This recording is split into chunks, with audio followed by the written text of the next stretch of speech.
bahkan bukan hanya dalam masalah praktek ibadah. Dalam memahami agama Islam, termasuk juga nantinya dalam melakukan kegiatan-kegiatan, dalam beraktivitas, dalam berdakwah, dalam berorganisasi, bahkan dalam berpolitik, itu kita melihat perbedaan di tengah umat Islam itu sedemikian marak, sedemikian dahsyat, sedemikian banyak. Nah, tapi kita juga mengenal ungkapan bahwa perbedaan itu adalah rahmat gitu ya. Sebenarnya kita kritisi sebentar ya, yang menyebutkan bahwa perbedaan itu adalah rahmat, sebenarnya itu bukan hadis Nabi ya. Ikhtilafu ummati rahmatun itu bukan hadis Nabi. Tetapi bukan berarti kalau kita sebut bukan hadis Nabi lantas itu keliru, enggak juga. Maknanya ada benarnya juga ya, bahwa di balik dari perbedaan itu ada rahmat gitu ya. Jadi pada prinsipnya begini, di dalam agama Islam ada masalah-masalah yang kita tidak boleh berbeda, tapi banyak juga masalah yang kita boleh berbeda. Nah, kalau kita buat perbandingan antara yang kita boleh berbeda dengan yang kita tidak boleh berbeda, ini perbandingannya juga lumayan ya, lumayan jauh maksudnya. Lumayan jauh. Banyakan mana? Banyakan yang kita sepakat apa banyakan yang kita nggak sepakat? Jawabannya ternyata banyakan yang kita tidak sepakat. Ya, itu lebih banyak daripada yang harus kita sepakati, yang harus kita itu tidak ada perbedaan. Saya kasih contoh yang paling sederhana saja dulu. Misalnya ya sebagai orang Islam kan kita wajib sholat 5 waktu. Oke ya, kita sepakat nih, wajib sholat 5 waktu. Itu nggak boleh ada perbedaan tuh. Kalau sampai ada umat Islam, ngaku Islam dia, tapi bilangnya sholat itu yang wajib cuma 3 waktu. Wah itu keliru gitu, salah gitu ya, menyimpang.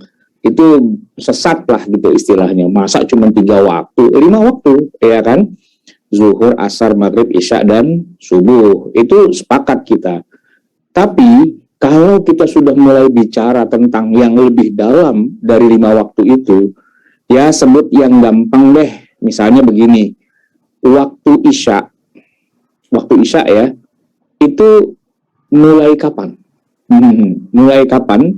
Itu para ulama ya, dengan melihat banyak hadis Nabi, dari hadis Nabi sih sumbernya, itu ternyata berbeda pendapat. Ada yang mengatakan waktu isya itu ya sejak hilangnya mega merah di ufuk barat, ya matahari terbenam kan maghrib tuh ya, sampai nanti mega merah itu sudah habis gitu ya, barulah itu isya, dan itu berhenti waktu maghribnya selesai gitu. Tapi nanti kita menemukan hadis Nabi yang lain. Apa itu misalnya? Di mana sebagian sahabat ya, sebagian ulama itu mengatakan bahwa waktu maghrib itu tidak selama itu durasinya. Dia sekedar hanya kita sholat 5 rakaat dan habislah waktu maghrib.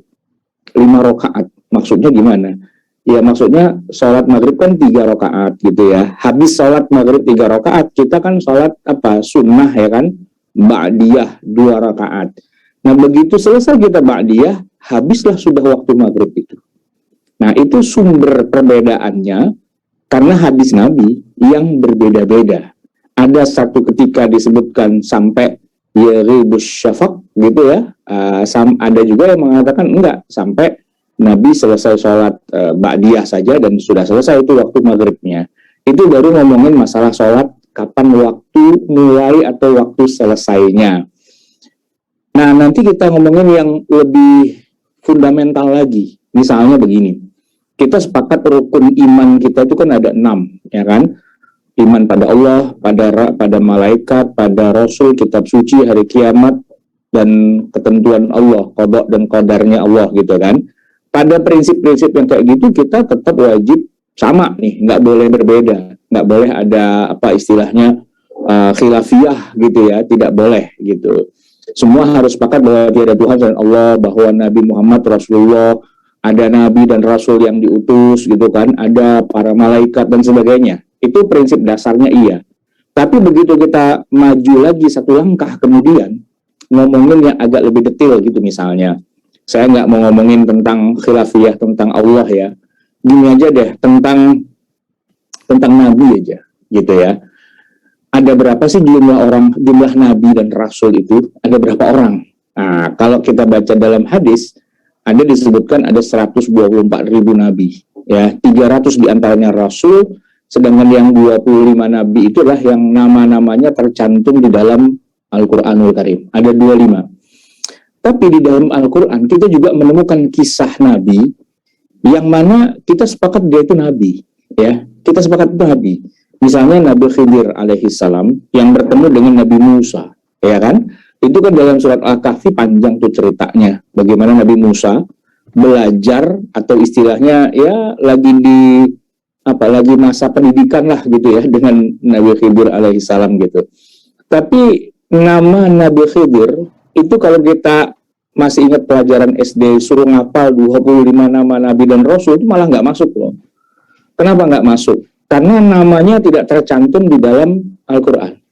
Sebagian ulama mengatakan dia itu nabi, gitu. Tapi sebagian lagi mengatakan bukan, karena Allah tidak menyebutkan kata nabi di situ, cuma menyebutkan abdan min ibadina, hamba di antara hamba-hambaku. Nah, statusnya apakah nabi ataukah bukan, khilafiyah nanti para ulama, gitu ya. Nah, termasuk juga tentang kitab suci, gitu ya. Al-Quranul Karim saja, contoh yang paling gampang. Kalau saya tanya, ada berapa jumlah ayat Al-Quranul Karim? Jumlah ayatnya ada berapa? Ya khilafiyah itu pastinya. Ya. Yang paling populer dan paling keliru. 6.666. Itu paling populer. Di mana-mana orang bertanya, berapa jumlahnya? 6.666. Tapi itu paling tidak tepat gitu. Saya nggak mengatakan itu salah, tapi tidak tepat gitu. Nah, nanti ada banyak versi. Nah, versi yang istilahnya bisa kita buktikan, ya, yang bisa kita kita hitung langsung. Coba kita ambil mushaf Al-Quran, kita bikin pakai tabel Excel gitu ya. Al-Fatihah 7 ayat, Al-Baqarah 286, Ali Imran berapa tuh sampai An-Nas gitu ya. Coba lihat di sum gitu, dijumlahkan. Ternyata jumlahnya itu 6.236 ayat gitu ya. Tapi nanti ada yang mengatakan bukan segitu, bukan 6.236, ada yang bilang 37, 38, 39, 40 dan sebagainya. Khilafiyahnya itu begini. Pertanyaan yang sederhana nih ya. Bismillahirrahmanirrahim itu dihitung sebagai ayat atau bukan? Kalau yang ada di Fatihah sepakat, Bismillah itu ayat. Gitu kan, ayat pertama dari Al-Fatihah. Tapi antara Al-Fatihah ke Al-Baqarah, lalu dari Al-Baqarah ke Ali Imran, dari Ali Imran ke apa lagi berikutnya An-Nisa, terus ke Al-Maidah, terus gitu ya sampai itu kan di setiap sela-sela itu kan ada Bismillah kan di dalam mushaf itu. Nah, itu dihitung sebagai ayat apa enggak? Jawabannya kan enggak kan, bukan ayat, karena ayat pertama dari surat Al-Baqarah kan bukan Bismillah. Ayat pertamanya apa? Ayat pertamanya adalah Alif Lam Mim, gitu ya. Ali Imran juga begitu, ayat pertamanya kan Alif Lam Mim, bukan Bismillah. Nah, berarti kan Bismillah yang terselip-selip di dalam setiap jeda antara satu surat dengan surat yang lain, itu Bismillahnya itu sah apa enggak? Bukan sah ya. Itu firman Allah juga apa bukan? Firman Allah. Kalau firman Allah, dia ikut surat apa, ikut ayat berapa? Dia nggak ikut surat, dia nggak ikut ayat. Nggak ikut ayat keberapa gitu maksudnya. Nah, terus dia statusnya apa nih? Kok ada lafaz di Quran yang tidak punya induk, tidak masuk dalam surat, dan tidak bisa disebut sebagai ayat berapa gitu kan? Nah, ini kan khilafiyah. Apakah Bismillah itu adalah bagian dari Al-Quran, atau itu cuma tambahan saja? Kalau yang antara surat Al-Anfal ke At-Taubah memang tidak ada Bismillahnya gitu ya. Tapi kalau selain itu, semuanya itu ada Bismillahnya. Nah, Bismillah yang jumlahnya banyak banget itu ada 114 surat kan, dikurangi At-Taubah kurang 1, tapi nanti di surat An-Naml ada Bismillah, itu jumlahnya kembali lagi menjadi 114 Bismillah. Nah, 114 Bismillah itu Quran atau bukan? Nah, itu khilafiyah, pasti khilafiyah gitu ya. Dan para ulama nggak selesai-selesai tuh dalam mendiskusikan itu sampai subuh, sampai duha. Itu nggak selesai-selesai. Nah, tapi apakah kekeliruan dalam beristihad tentang Bismillah itu bagian dari Quran atau bukan? Apakah itu menggugurkan keimanan kita, meruntuhkan keislaman kita, membuat kita berubah menjadi kafir, fasik, zalim, dan bukan jadi sebagai umat Islam lagi gara-gara kita tidak mengatakan itu ayat Quran? Ya kan jawabannya tidak juga, ya kan? Nah, artinya kita wajib beriman pada kitab suci, beriman pada Quran, gelondongannya. Sedangkan yang detil-detilnya, nah itu wilayah yang kita boleh berbeda pendapat. Jadi ini sebagai mukadimah ya jamaah sekalian, bahwa perbedaan pendapat itu adalah sesuatu yang ada selalu seiring sejalan dalam semua bagian agama Islam ini. Mau dari yang paling dasar yaitu rukun iman, ya akidah itu, sampai kepada yang paling dasar dari syariah yaitu rukun Islam, mulai dari syahadat, sholat, puasa, zakat, haji, sampai masalah-masalah yang sifatnya merupakan ya pelengkap dari agama Islam ya, tentang aturan bagaimana cara berpakaian, cara makanan, akhlak dan sebagainya. Semuanya itu tidak pernah bisa lepas dari yang namanya perbedaan. Tapi ingat, yang berbeda itu ada, tapi yang kita tidak boleh berbeda itu juga ada. Nah, tinggal masalahnya itu begini. Kalau ada masalah-masalah yang sudah sepakat nih, sudah fundamental gitu ya, kita tidak boleh berbeda pendapat, itu mungkin sudah selesai. Tapi bagaimana dengan kasus yang ternyata memang dibolehkan adanya perbedaan pendapat itu? Maksudnya, bagaimana caranya kita bersikap tentang hal itu? Di sini nanti ya ngomongin tentang rahmatnya perbedaan tuh nanti ditentukan di sini. Cara penyikapannya kita. Nah, di wilayah-wilayah yang kita boleh berbeda, kita berbeda, gitu. Dan perbedaan ini akan jadi dua kemungkinannya. Akan jadi rahmat, akan juga jadi azab. Nah, begitu. Makanya tadi saya katakan bahwa perbedaan umatku itu adalah rahmat, gitu ya. Itu tidak terlalu benar juga, tapi tidak terlalu salah juga. Maksudnya kalau mau disempurnakan begini, perbedaan umatku itu bisa jadi rahmat, sekaligus bisa juga jadi azab. Gitu ya. Nah, misalnya nih saya kasih contoh yang azab nih, contoh yang azabnya gitu ya. Pernah dengar kan perang yang terjadi di antara para sahabat? Di sebelah sini ada Ali bin Abi Thalib, di sini ada Muawiyah. Perang, dua kelompok besar sahabat.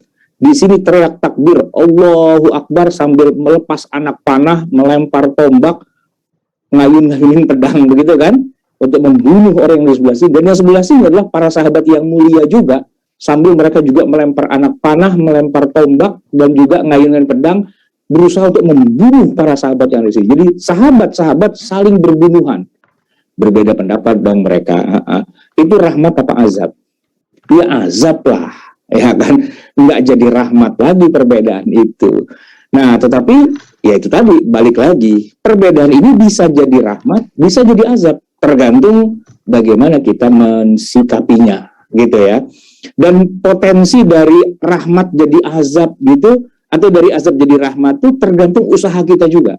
Dan yang sangat besar pengaruhnya ya, selain usaha ya, kapasitas kepala kita, wawasan kita ya, agama kita ini kita pahami secara sempit, mengerucut, atau secara luas menampung segala macam jenis perbedaan itu.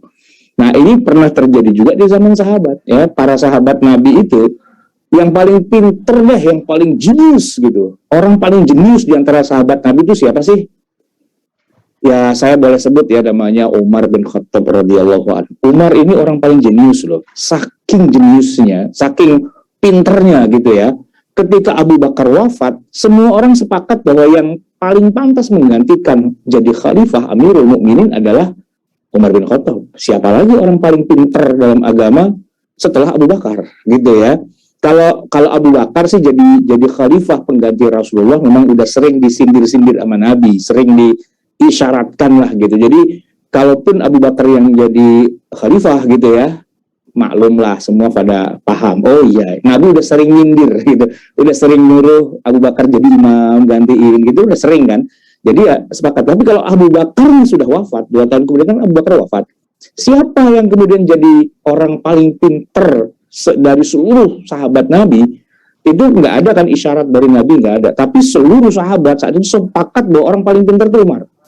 Oke, Umar jadi khalifah. Kenapa Umar diangkat jadi khalifah? Karena dia paling pinter dan sering banget waktu zaman Nabi masih hidup, Umar itu sudah mendahului Al-Quran. Mendahului Al-Quran itu maksudnya bukan lancang ya, tapi begini, ketika para sahabat lagi ribut tentang sesuatu masalah, lalu mereka saling berbeda pandangan, saling melihat menyampaikan ide dan sebagainya. Ide-ide Umar itu orang pada takut loh untuk ngelawannya. Kenapa? Karena udah berkali-kali idenya Umar itu besoknya langsung dibenarkan sama Quran. Pertama nih ya, bikin masjid. Bikin masjid di Madinah. Terus kan pada bingung nih, kita ngapain nih? Gimana caranya ngumpulin orang biar pada sholat 5 waktu? Terus Umar tiba-tiba bilang begini, saya mimpi. Mimpi apa Umar? Mimpi ya, ada orang yang bertakbir Allahu Akbar gitu ceritanya kayak gitu. Nah, itu mimpi saya gitu. Nggak lama kemudian Jibril bilang, ya azan yang kayak mimpinya Umar itu. Loh kan, Umar mimpi duluan, baru besoknya Jibril turun dan membenarkan apa yang dibilang Umar. Sama waktu perang Badar juga begitu, orang pada ribut Umar bilang saya punya pendapat begini, gitu. Perang jangan kita hentikan gitu. Tapi kan mereka musyawarah, akhirnya perang dihentikan. Turun Jibril bawa ayat dan mengkritisi mereka yang menghentikan perang. Maka nabiyin ayyakuna lahu asra hatta yuskhina fil ardi, gitu ya. Jadi kalau kita bicara Umar itu orang yang paling jenius gitu, paling ngerti agama. Tapi orang paling ngerti agama ini awalnya juga nggak ngerti juga. Awalnya juga nggak pinter juga gitu. Awal-awal ya. Jadi begini, kisahnya begini. Suatu hari Umar mendengar ada orang baca Quran.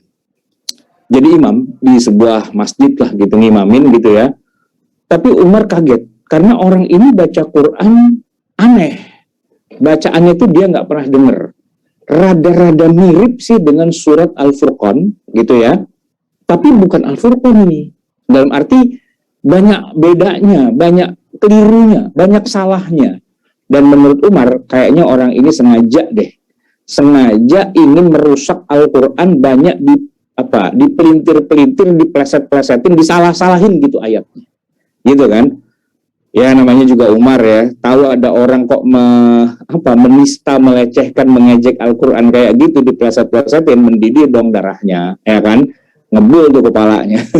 Langsung ditarik itu orang itu ya, dibawa ke hadapan Rasulullah, bilang, ya Rasul izinkan saya penggal kepala orang ini. Dia sudah menista Al-Quran gitu.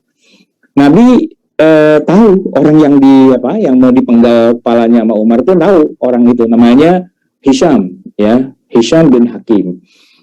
Maka Nabi bilang, Umar ntar dulu jangan main penggal-penggal aja. Ini urusannya bagaimana sih?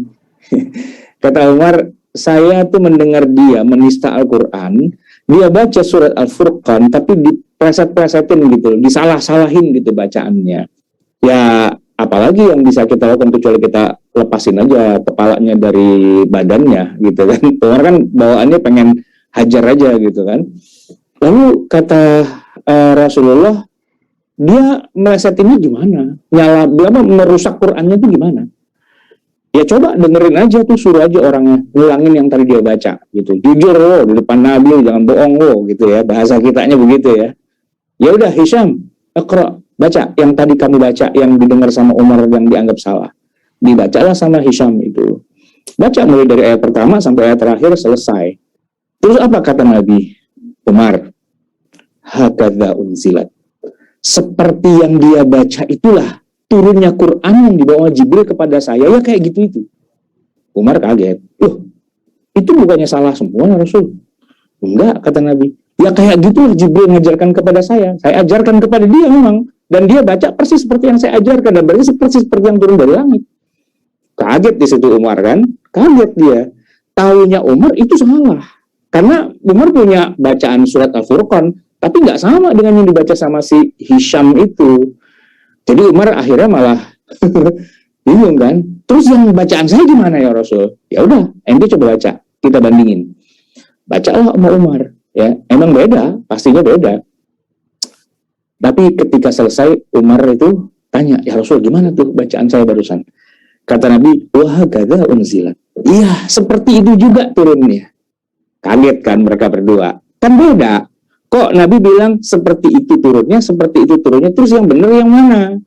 Nah ternyata Rasulullah mengklarifikasi, innallaha anzalal qur'ana ala sab'ati ahrufin. Wah gitu, secara harfiahnya Allah menurunkan Al-Quran dengan 7 huruf gitu ya.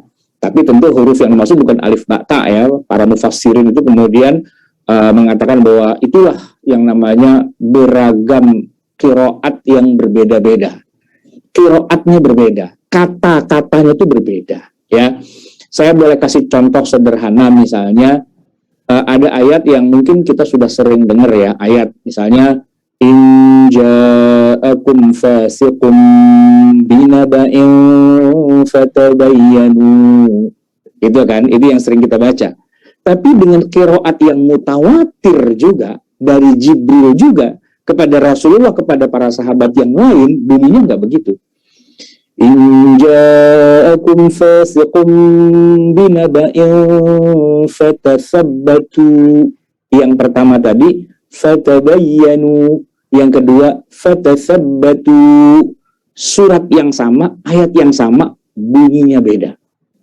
Maknanya, ya maknanya beda lah. Orang kata-katanya juga beda, maknanya beda, hukumnya berubah jadi juga. Nah itu sekelas Umar baru tahu, oh gitu. Umar ya yang ngomong tuh, oh gitu ya. Nah, jadi Umar walaupun orang pintar, brilian dan sebagainya, dulunya pernah nggak punya wawasan juga sih gitu ya. Nah tapi dari situlah kemudian kita belajar, oh bahwa ternyata Allah menurunkan Al-Quran itu dengan sab'atu ahruf. Jadi ayat Al-Quran itu ya, ada yang kita baca begini, ada yang kita baca begitu, padahal surat yang itu juga yang kemudian maknanya jadi beda, dan gara-gara maknanya beda, maka hukum yang terkandung di dalamnya, begitu kita produk gitu ya, kesimpulannya jadi beda. Gitu. Dan perbedaan para ulama itu, kebanyakannya adalah gara-gara ayatnya itu beda. Gitu. Maksudnya, bunyi ayatnya beda. Ini kalau kita baca kitab tafsir yang rada-rada beneran dikit ya, misalnya kita baca tafsir Al-Qurtubi gitu misalnya, atau kita baca tafsir ya Ibnu Katsir lah, atau At-Tabari gitu ya. Kalau saya dulu kuliah di Libya itu kita belajar tafsirnya pakai tafsirnya Fathul Qadir ya, Syaukani. Nah itu kalau kita tafsir yang rada beneran dikit gitu ya, itu pasti dia akan menyebutkan wajhul qiraat ya, perbedaan qiraat. Yang mana nanti perbedaan qiraat itu akan melahirkan perbedaan makna, dan perbedaan makna itu akan melahirkan perbedaan hukum gitu. Dengan ayat yang sama hukumnya jadi beda. Nah, ini kan jadi unik jamaah sekalian. Jadi kalau dibilang perbedaan itu harus kita hindari, ntar dulu ya. Yang harus kita hindari itu adalah perpecahan, berantem, gebuk-gebukan dan sebagainya. Tapi kalau perbedaan, selama perbedaan itu datangnya dari Allah dan Rasulnya, itu nggak bisa kita hindari, nggak bisa gitu loh. Gini, saya kasih contoh ya. Hadis yang menyebutkan bahwa Rasulullah SAW itu lagi sholat ya, beliau lagi i'tidal mau sujud, dari i'tidal mau sujud, itu beliau turun pertama kali itu 2 lututnya dulu, baru kedua tangannya. Itu hadis sahih banget, gitu. Tapi ada lagi satu lagi hadis sahih banget juga, gitu ya. Yang turun itu bukan lututnya duluan, tapi tangannya duluan, baru lututnya, gitu. Dua-duanya hadis sahih. Jadi sekarang yang benar yang mana? Yang lututnya duluan atau yang tangannya duluan? Ya kan jawabannya dua-duanya benar. Nggak mungkin kita mengingkari salah satunya kan? Dua-duanya hadis sahih kok, gitu ya. Yang nggak boleh itu bukan lututnya duluan atau dua tangannya duluan, tapi kalau jidatnya duluan yang kena tanah, nah itu nggak boleh, bisa benjol tuh urusannya, gitu ya. Baik, jadi jamaah sekalian yang dirahmati Allah, sumber perbedaan itu sendiri kadang-kadang ya justru dari Al-Quran, justru dari As-Sunnah. Kita kalau belajar ilmu Al-Quran ya, kita akan menemukan satu bab misalnya al-wujuh wan nadhair, di mana satu ayat Quran punya kata yang sama, tapi kata ini tersebar di banyak surat, di banyak ayat, dengan makna yang berbeda-beda. Ya, satu kata yang sama punya makna yang berbeda-beda, tapi juga ada nadhair, ya, ada satu ayat gitu, ada satu pengertian, satu makna, ya, satu makna tapi diungkapkan dengan berbagai macam kata yang berbeda-beda. Nah, itu kan akan melahirkan apa? Perbedaan pastinya, ya kan? Antara satu ayat dengan ayat yang lain, kalau kita baca, kok ini bentangan ya? Yang satu bilang ayatnya begini, satu bilangnya begitu, ya kan? Nah, itu akan terjadi khilafiyah atau perbedaan. Sumbernya dari Quran. Kita belajar hadis juga ada cabang ilmu hadis judulnya Ikhtilaful Hadis. Yang ada bukunya ditulis oleh Al-Imam Syafi'i tentang kumpulan hadis-hadis sahih tapi saling bertabrakan satu dengan yang lain. Ya kan? Ya tadi itu contohnya. Hadis yang menyebutkan misalnya nih ya, Nabi sholat ada disebut sahih nih, tangannya di sini gitu ya. Ada lagi yang tangannya di sini gitu kan. Itu semua sahih. Bahkan hadis yang jarinya goyang-goyang, itu yang nyebut goyang-goyang itu hadisnya sahih. Tapi ada juga satu lagi hadis yang mengatakan Nabi menjulurkan telunjuknya dan tidak menggerakkannya. Itu juga sahih. Gitu. Ya kan? Terus Nabi baca doa iftitah dalam sholat misalnya Allahumma ba'id baini wa baina khotoyaya kama ba'adta bainal masyriqi wal maghrib. Itu hadisnya sahih. Tapi hadis yang satu lagi, inni wajjahtu wajhiya lilladzi fataras samawati wal arda, itu juga sahih gitu. Nah, tinggal kan kita kembalinya. Kita mau jadikan perbedaan-perbedaan ini sebagai rahmat atau kita mau jadikan ini sebagai sumber masalah. Ya kan? Sebagai laknat. Nah, gitu. Mau jadi rahmat atau mau jadi laknat. Kalau kapasitas otaknya cukup, ya, kapasitasnya besar gitu, dia bisa menerima perbedaan itu, khususnya kalau ilmunya juga banyak. Pertama, kapasitasnya dulu. Yang kedua, kontennya banyak, gitu. Itu kalau otaknya luas, kapasitasnya banyak, isinya juga penuh. Aman itu. Aman. Ada perbedaan santai aja. Mau yang tangannya goyang, begini kan ada kan, goyangnya atas bawah, ada yang kanan kiri, ada yang muter gitu goyangnya, macam-macam kan. Itu kita nggak ada masalah. Ada yang tangannya di sini, tangannya lempeng begini gitu ya. Nggak ada masalah gitu. Nah, tetapi kalau ini dia nih ya, ada yang kapasitasnya sebenarnya besar, cuma sayangnya supply-nya sedikit gitu. Ini ibaratnya mobil ya, mobil tuh tangkinya gede sebenarnya, paling nggak 50 liter muat, tapi diisi bensin cuma 3 liter. Apa yang terjadi? Koclak gitu. Koclak gitu. Nah, yang koclak-koclak ini yang banyak di tengah masyarakat kita. Kenapa? Ilmunya sedikit, dia tahunya cuma itu doang, gitu kan? Tahunya cuma itu dan beranggapan bahwa Islam itu cuma itu doang. Wah, itu kacau tuh, kocak itu urusannya itu. Kenapa? Nggak boleh lihat orang lain beda dikit sama dia, langsung salah, haram, bid'ah, gitu. Gampang banget nuduh-nuduh itu. Kenapa? Ya dia parameternya sedikit banget. Islam itu menurut dia cuma itu doang, gitu, ya. Mirip dengan kisah anekdot aja sih ya. 3 orang buta, nggak bisa ngeliat dong, ya kan? Berantem, ngeributin gajah tuh bentuknya kayak gimana. Lalu mereka pada pengen buktiin, tapi nggak bisa ngeliat, cuma ngeraba-ngeraba doang gitu ya. Yang satu ngeraba kupingnya dan dia bilang, tuh kan, gue bilang juga apa? Gajah itu lebar, tipis, kayak kipas. Nah, dia pegang kupingnya. Yang satu bilang lagi, dari dulu saya bilang, gajah itu panjang, melengkung, lancip, keras. Nah, dia pegang tadinya. Gitu kan. Yang selalu bilang, enggak, gajah itu yang panjang, yang melingkar-lingkar, tapi enggak keras. Dia bisa ngelibet-libet orang. Oh, dia pegang belalainya, gitu kan. Itu sampai tua, tuh 3 orang buta itu tetap aja berantem tuh, enggak selesai-selesai. Ngeributin gajah, yang mereka enggak bisa ngelihat secara luas, perspektifnya enggak ada, ya karena rabun matanya, gitu ya. Jadi, yang bikin perbedaan itu adalah laknat, gitu ya.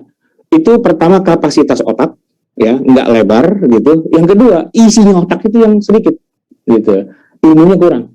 Nah kalau orang ilmunya kurang, ya udah stres mulu bawaannya gitu ya, stres mulu karena bawaannya semua orang tuh salah mulu gitu. Di pandangan dia tuh salah nih gitu. Udah gitu ngajinya sama orang yang modelnya kayak gitu juga. Isi pengajian tuh nyalain orang mulu gitu. Itu salah. Yang paling benar kita doang gitu. Nah itu kalau udah ngaji yang model kayak gitu itu kocak itu, udah kacau udah urusannya. Kenapa? Pokoknya orang sedunia ini nggak ada yang benar aja Islamnya. kecuali dia doang, gitu kan. Nah, yang bikin perbedaan itu menjadi laknat itu kayak gitu tuh, ya kan. Nah, kita gimana biar perbedaan itu jadi rahmat? Nah, pertama nih, kapasitas otak kita gedein dulu, gitu ya. Dan yang kedua, biar ada isinya juga, jangan sampai kotlak kayak gitu, ya. Biar ada isinya. Saya kasih contoh yang paling sederhana saja. Ini sebagai contoh kecil gitu ya. Tapi paling banyak kasusnya di tengah masyarakat. Ngeributin istilah sunnah. Ngeributin istilah sunnah. Kan pada ribut, nggak sunnah lu, ini yang sunnah. Wah, sunnah gitu kan. Sebenarnya nggak usah ribut, karena istilah sunnah itulah istilah yang memang setiap disiplin ilmu itu memang pakai. Istilah sunnah itu ada di semua disiplin ilmu, ya. Dalam ilmu usul fikih ada istilah sunnah, di mana pengertian sunnah itu dalam ilmu usul ya, ilmu usul fikih, sunnah itu adalah segala sesuatu yang ada kaitannya langsung dengan Nabi, apakah itu perkataan Nabi, apakah itu perbuatannya, ataupun sikap diamnya Nabi, itu sunnah, apapun gitu, ya kan. Tapi nanti ada sunnah menurut ilmu fikih, yang pengertiannya 180 derajat beda dengan pengertian sunnah dalam ilmu usul. Ada istilah sunnah, tapi maksudnya bukan itu, karena ini beda disiplin ilmu, gitu ya. Nah, jadi jangan berantem. Kalau menurut ilmu fikih, sunnah itu adalah ibadah yang kalau kita kerjain, dapat pahala. Tapi misalnya nggak kita kerjain juga nggak dosa. Tahajud contohnya. Bapak tiap malam sebelum subuh bangun, setengah jam sebelum subuh, sholat tahajud gitu ya. Dapat pahala nggak? Dapat kan? Misalnya, nggak dikerjain, dosa nggak? Kan enggak, ya kan? Sholat, duha ya, jam 7, jam 8, kita kerjain, dapat pahala kan? Iya. Nggak dikerjain, dosa nggak? Enggak. Nah, itu namanya sunnah, gitu, ya kan? Senin Kemis, itu sunnah. Puasa Senin Kemis, Ayyamul Bid, ya kan? 13, 14, 15, gitu misalnya. Macam-macam banyak tuh perbuatan yang hukumnya itu sunnah, jangan disalahin. Woy, sunnah bukan itu. Sunnah adalah kalau nggak kita kerjain kita rugi. Enggak, itu siapa yang bikin peraturan lagi kayak gitu? Enggak, jangan ngarang gitu, karena sudah ada disiplin ilmu yang sejak awal menggunakan istilah itu dan kita hormati, memang itulah disiplin ilmu, kata sunnah ya. Nah, nanti kalau kita padukan sunnah menurut usul fikih dengan sunnah menurut fikih, itu kalau kita adu, seru itu akhirnya. Saya kasih contohnya gini. Sholat tahajud, saya tanya, hukumnya sunnah apa bukan? Hukumnya sunnah, ya. Hukumnya sunnah. Tapi saya tanya, Nabi pernah meninggalkan nggak? Hampir nggak pernah. Nabi selalu mengerjakan sholat tahajud, dan sholat tahajudnya Nabi itu lama. Nah, sholat tahajud itu adalah sunnah Nabi dalam arti perbuatan Nabi, tapi bagi kita jatuhnya itu tidak wajib, tapi jatuhnya sunnah. Berbeda dengan sholat zuhur. Sholat zuhur tuh Nabi melakukannya, jadi itulah sunnah Nabi kan, pasti karena perbuatan kan, tapi jatuhnya buat kita hukumnya bukan sunnah, hukumnya wajib. Beda loh, tahajud hukumnya sunnah, zuhur hukumnya wajib. Tapi dua-duanya itu adalah sunnah Nabi dalam arti dua-duanya dikerjakan sama Nabi, ya kan? Nah, sekarang saya kasih contoh yang lebih membumi gitu. Nabi SAW itu kalau kita baca dalam kitab-kitab sirah wabil khusus yang bicara tentang keadaan fisiknya Nabi langsung, rambutnya Nabi, tahu nggak berapa banyak atau berapa panjang rambutnya Nabi itu? Nabi itu digambarkan rambutnya sampai ke bahunya, panjang. Gondrong, gondrong, gitu kan? Saya tanya, gondrong itu sunnah Nabi apa bukan? Menurut ilmu usul, sunnah Nabi dong. Kenapa? Ya kan perbuatan Nabi, ya kan? Sekarang saya tanya, hukumnya laki-laki gondrong, wajib, sunnah, mubah? Hukumnya bisa jadi mubah kan, tidak wajib gitu, nggak wajib, ya kan? Itu contoh yang mubah. Ya gampang deh, nggak usah rambut. Menu makanan Nabi. Nabi kan sebagai orang Arab ya, makannya tahu nggak apa? Jangan bilang nasi kebuli. Bukan, nasi kebuli itu bukan makanan orang Arab. Nasi kebuli itu makanan orang Indonesia. Cuman yang jual restoran Arab, gitu. Arabnya juga bukan Arab betulan.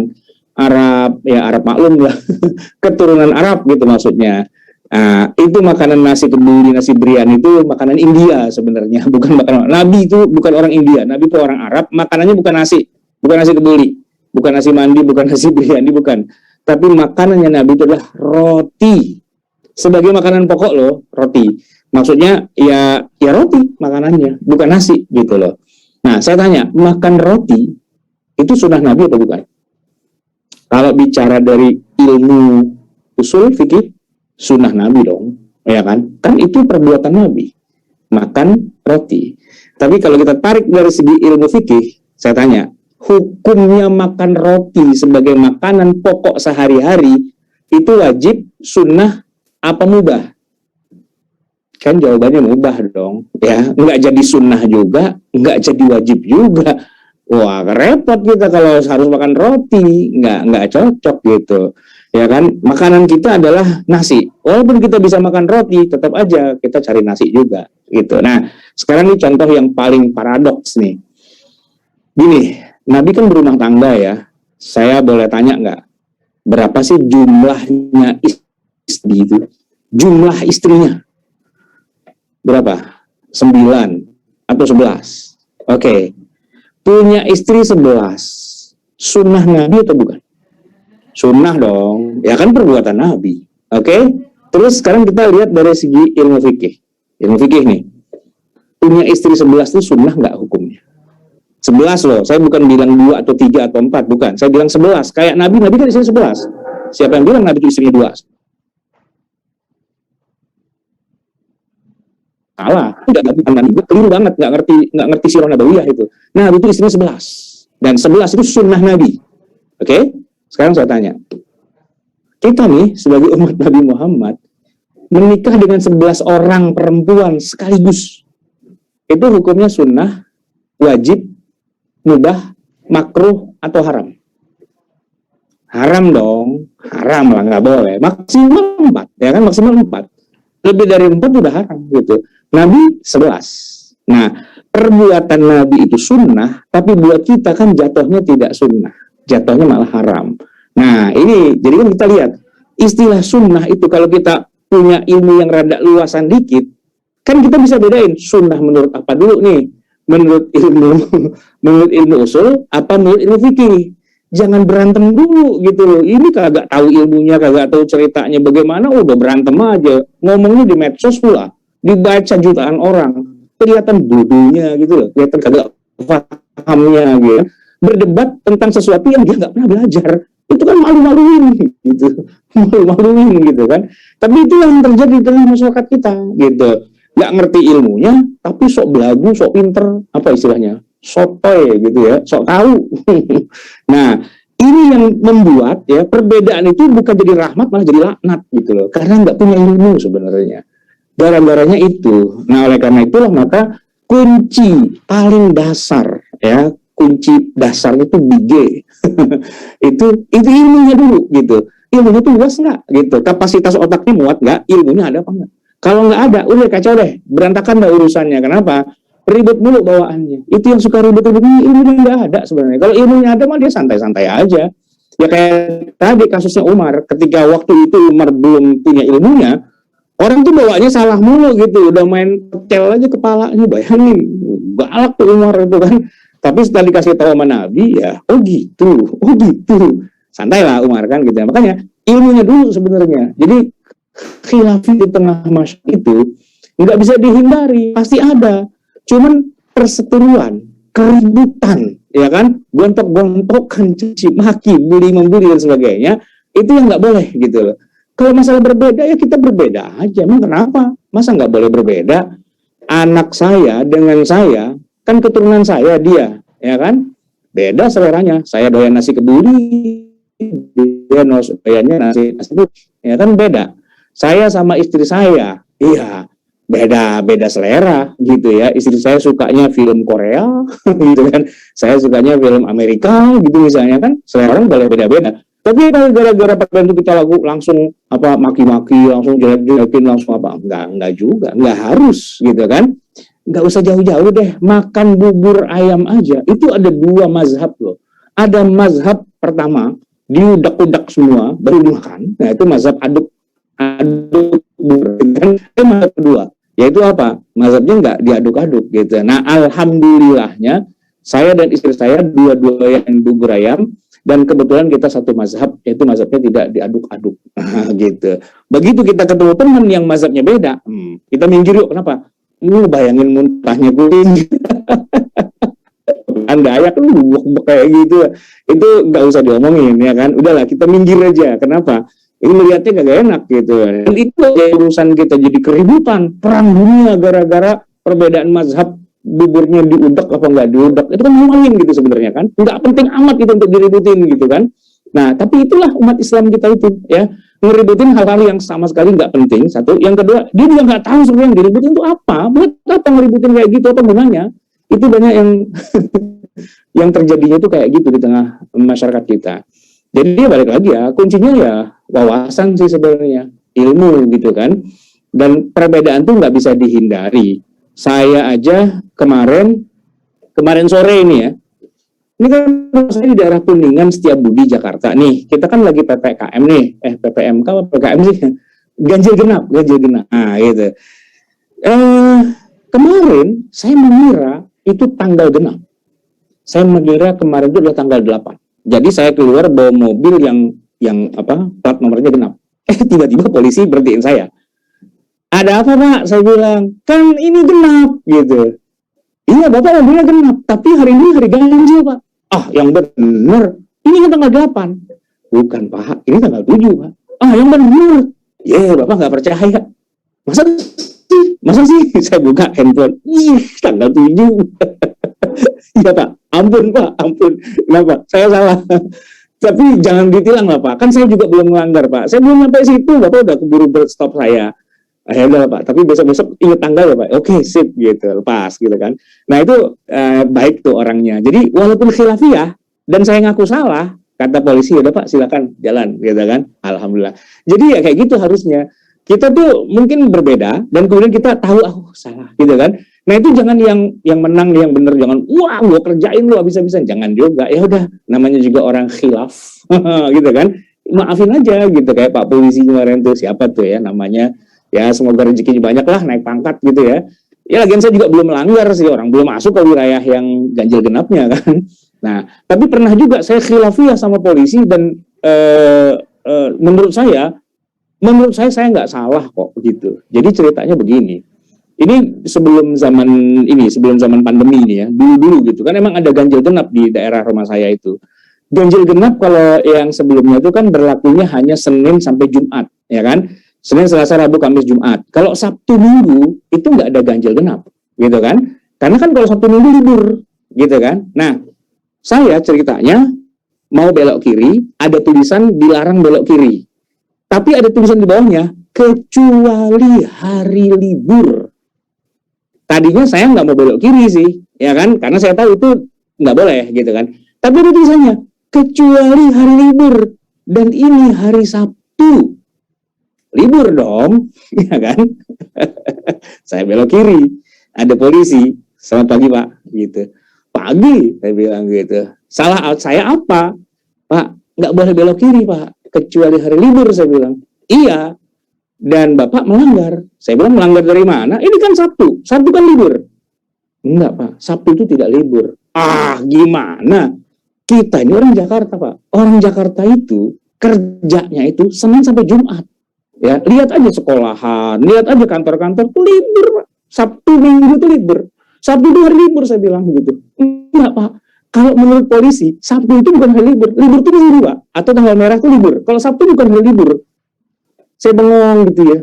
Iya juga sih ya. Ini libur menurut siapa sih? Libur menurut saya apa libur menurut peraturan hukum yang berlaku? Nah, ini karena peraturan lalu lintas nasional, ya udahlah, saya salah deh gitu kan. Ya polisinya mau ngasih maaf sih, cuman dia bilang mau saya bantuin damai aja nggak? Nah yang salah sekarang polisi ngajarin yang nggak benar, saya bilang gitu. Nah jadi itu kan contoh gitu ya bagaimana khilafiyah itu pasti terjadi karena hari Sabtu itu hari libur atau bukan tergantung nih menurut siapa. Kalau menurut saya orang kantoran itu istilahnya Sabtu Minggu ya libur lah, libur. Buktinya ganjil genap tuh nggak berlaku kalau Sabtu Minggu gitu. Tapi di bahasan lalu lintas itu, kalau dibilang kecuali hari libur, libur itu maksudnya adalah hari Minggu atau tanggal merah. Tapi kalau yang Sabtu itu nggak dianggap sebagai hari libur. Gitu ya ternyata ya. Nah kan itu salah tafsir namanya kan.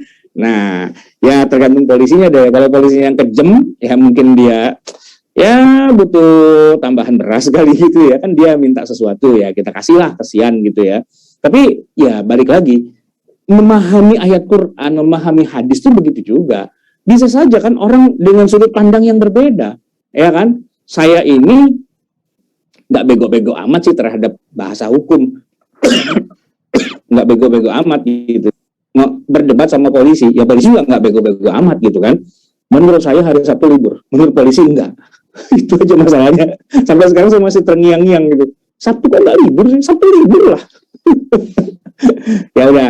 Jadi jemaah sekalian yang dirahmati Allah, khilafiyah itu pasti ada, nggak bisa dihindari. Ya. Tapi yang jadi masalah bukan menghindar apa tidak menghindar. Yang jadi masalah adalah bagaimana kita menyikapinya. Nah, ya menyikapinya.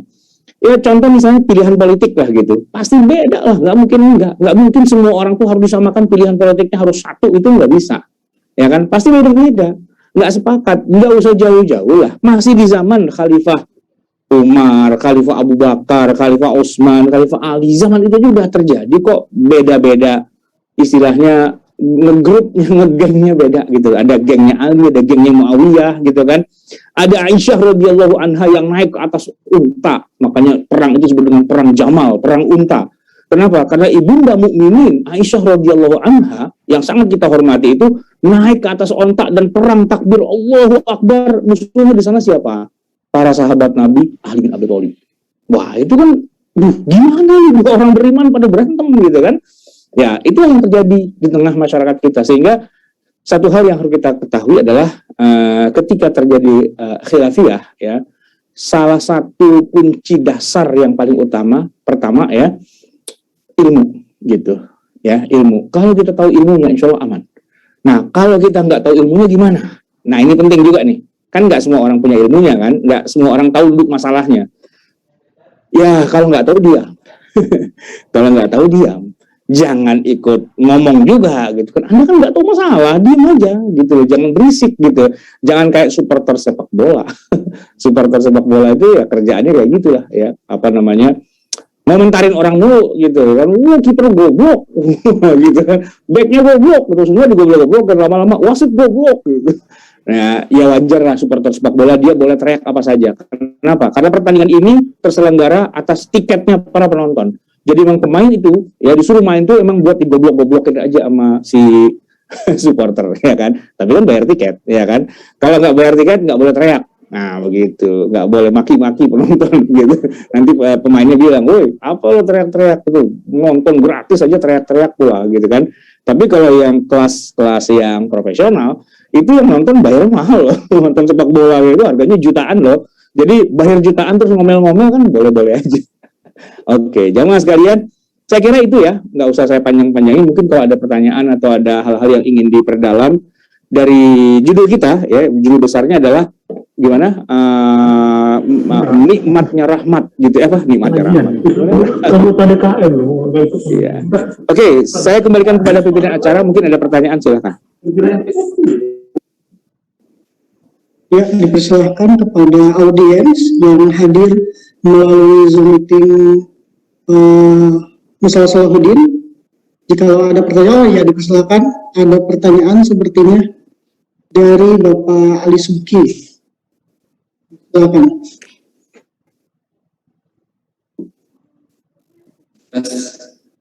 Bisa dengar saudara saya Pak Abdul. Ya, terdengar. Ustaz Abdul. Saudara saya bisa dengar Ustaz? Bisa, alhamdulillah, silakan.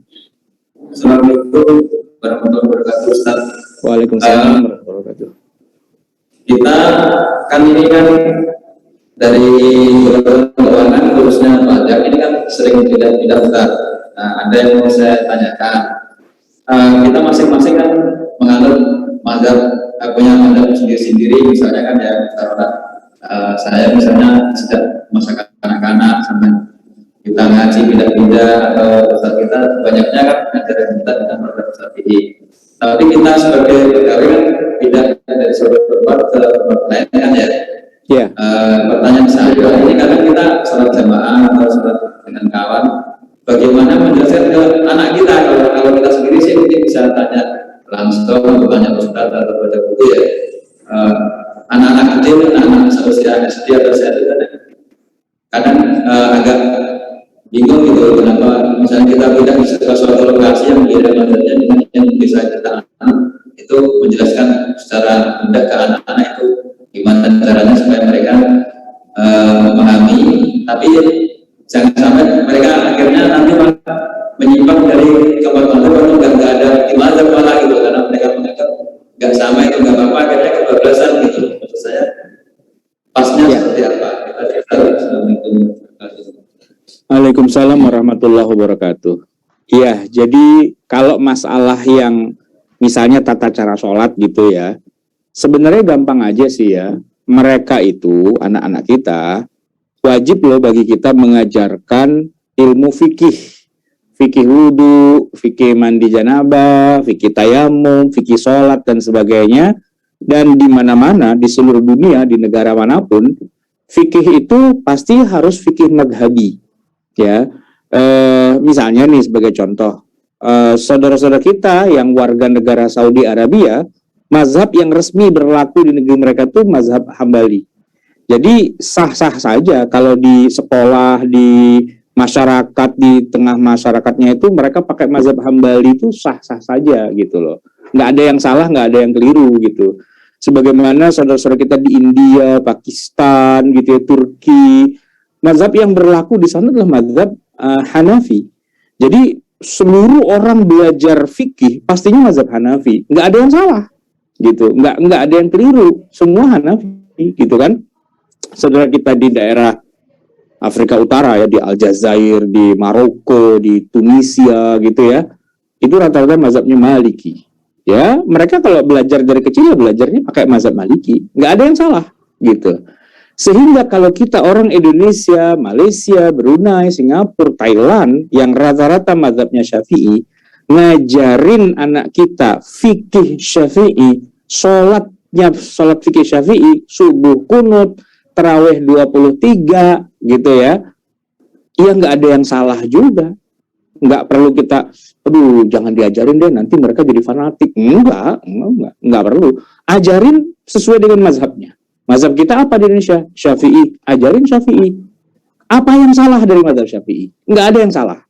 Sebagaimana nggak ada yang salah dari mazhab Hanafi, Maliki, dan Hambali. Di setiap negara masing-masing. Gitu kan. Nah, biarkan mereka tumbuh bersama-sama dengan mazhabnya. Mazhab yang mayoritas di setiap negara. Gitu ya. Kalau saya sih bilang kalau mazhab Syafi'i bukan mayoritas di Indonesia. Satu-satunya mazhab itu yang ada cuma Syafi'i. Di luar Syafi'i itu bukan mazhab, gitu. Karena teman saya ya, yang sholatnya nggak pakai mazhab Syafi'i. Kalau saya tanya, ente sholat kayak gitu pakai mazhab apa? Mazhab Rasulullah. Nah, kan bukan mazhab yang 4, gitu kan. Dia bilang mazhab Rasulullah. Ya saya tinggal balikin aja. Rasulullah itu sholatnya kayak gitu, terus 4 mazhab itu nggak pakai Rasulullah, gitu maksud ente apa gimana? Nah, itu kan ngarang aja dia, gitu kan. Ya jadi ya, ada kita mengenal 4 mazhab yang mau tamat, ajarkan anak-anak kita mazhabnya adalah mazhab Syafi'i karena dia anak Indonesia. Jangan diajarin mazhab yang bukan Syafi'i. Kenapa? Kasihan. Pertama kasihan yang ngajarin. Ya yang ngajarin nggak bisa. Bapaknya, saya nggak mau ngajarin anak saya Syafi'i. Saya mau ngajarin dia Hambali gitu. Lah terus ente tahu Hambali dari mana? Nggak tahu sih, ntar saya googling. Ya nggak bisa juga gitu loh. Anda nggak pernah belajar mazhab Hambali sejak kecil, mau sampai tua juga nggak akan bisa. Kecuali Anda tinggal dulu di Saudi Arabia lama gitu, belajar mazhab Hambali, baru ngajarin anak jadi mazhab Hambali. Kesian, yang ngajar nggak bisa gitu loh. Yang kedua, kesian anaknya juga. Kalau dia pakai mazhab Hambali, nanti dia ketemu orang se-Indonesia itu, dia akan berantem mulu sama orang lain gitu. Karena teman-temannya bilang, najis nggak boleh gitu kan. Nah sementara dia dalam mazhab Hambali bilang nggak apa-apa. Kalau kotoran onta, kotoran kambing, kotoran ayam itu nggak najis gitu. Kan jadi aneh gitu kan. Kasihan anaknya, dia jadi alien gitu di tengah masyarakatnya gitu. Jadi ajarkan saja mazhab Syafi'i, selesai gitu, selesai. Nah, bahwa nanti kan antum ceritanya bahwa antum itu pindah-pindah kemana-mana. Gini loh, yang antum lihat perbedaan-perbedaan itu, jangan belum apa-apa udah nggak pede duluan, jangan. kayak saya sih nggak ngalamin juga dulu. Pertama kali saya pergi haji tahun 91 ya, itu saya merasa nggak pede gitu. Lihat orang sholatnya begini, waduh berarti saya salah dong gitu kan. Tapi begitu saya kuliah belajar perbandingan mazhab kan. Saya belajar perbandingan mazhab loh. Syafi'i juga saya pelajari, Hanafi, Maliki, Hambali juga saya pelajari kan gitu kan. Terus saya ingat-ingat, itu yang pada di Mekah sholat kayak gitu, mazhab apa itu? Gitu kan. Kata dosen saya, ente tuh kalau belajar sholat, jangan ke Masjidil Haram. Kenapa? Itu pusat orang bego semua tuh di Masjidil Haram gitu loh. Emang lu kira yang ke Masjidil Haram tuh ulama? Enggak, itu sopir truk, sopir angkot gitu, kuli bangunan, itu pada kesono gitu. Dan mereka sholatnya aja, jangan jadikan rujukan. Jadi kalau mau tahu sholat yang paling keliru sedunia, demonstrasi besar-besar itu ada di Masjidil Haram gitu, ya kan? Nah, sementara ente itu kuliah di Fakultas Syariah, perbandingan mazhab, semua rujukannya ada. Bandingin dengan yang sholat di Masjidil Haram, malah pada nggak punya rujukan itu. Cuman menang laga dan lagunya doang. Gitu ya. Nah, jadi ajari saja anak kita ilmu fikih. Mazhab Syafi'i, ajarin. Safinatun Najah, ajarin. Apalagi Kifayatul Akhyar, ajarin gitu kan. Matan Al-Ghaya wa Taqrib, ajarin gitu. Kalau bisa Al-Bajuri cakep gitu kan. Kalau bisa Qalyubi cakep lagi gitu. Iya, ajarin aja, santai aja. Justru dia nanti akan pede ketika dia ketemu dengan orang yang macam-macam gitu sholatnya, dia malah lebih tahu, dia punya rujukan, dan orang lain malah sholat begini kan dia kan cuman copy paste aja gitu kan, nggak punya kitabnya gitu loh. Nah kalau anak kita ajarin, begitu dibilang lu kenapa sholatnya begini, ini ada kitabnya nih, ada judulnya, ada dalilnya, ada apa semua. Saya ngaji belajar gitu loh. Nah problematika kita adalah tadi yang saya bilang, boro-boro ngajarin mazhab yang lain, mazhab kita sendiri kita nggak punya ilmunya. Nah kan anak kita mau belajar sama siapa? Sama bapaknya juga nggak ngerti juga urusannya. Jadi yang salah siapa nih urusannya gitu ya. Ya udah, makanya menurut saya TK, TPA, SD itu perlu belajar fikih. Ya fikih mazhab Syafi'i yang emang ada di negeri kita. Kecuali kalau kita ini adalah Saudi Arabia, ya kita pakai mazhabnya mazhab Hambali pastinya, gitu kan. Kalau kita negara India, Pakistan dan lain, kita mazhabnya Hanafi gitu. Nah, kita Indonesia mazhabnya Syafi'i, ya kita pakai Syafi'i. Nggak ada yang salah dengan mazhab Syafi'i itu. Gitu ya, Pak ya. Baik. Ada lagi, Pak? Izin Pak Ustadz, karena keterbatasan waktu mungkin untuk hari ini hanya satu pertanyaan aja. Kami ucapkan terima kasih atas kajian yang telah disampaikan. Mungkin saya sebagai MC dapat menyimpulkan beberapa hal dari kajian tadi, yaitu yang pertama, di balik perbedaan itu bisa saja selain ada rahmat, bisa juga menjadi ada azab. Dan juga prinsip di agama Islam, memang perbedaan itu ada hal yang memang boleh kita berbeda, tapi ada hal yang tidak boleh berbeda.